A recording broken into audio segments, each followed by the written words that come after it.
दोस्तों ये है ब्लैक मुर्गी, असील है। ये आपको पहले भी जो बच्चों वाली 6 मुर्गियां दिखाई थी, ये इससे अब अलग है। इसके बच्चे देखें फुल प्योर असील है। ये देखें,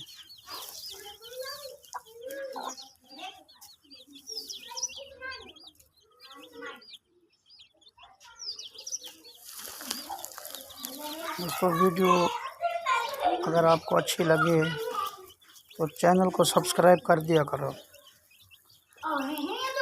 सब्सक्राइब करने में यार आपका क्या जाता है,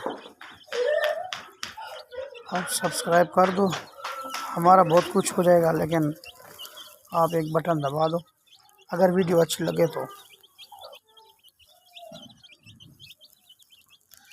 ये देखो दोस्तों,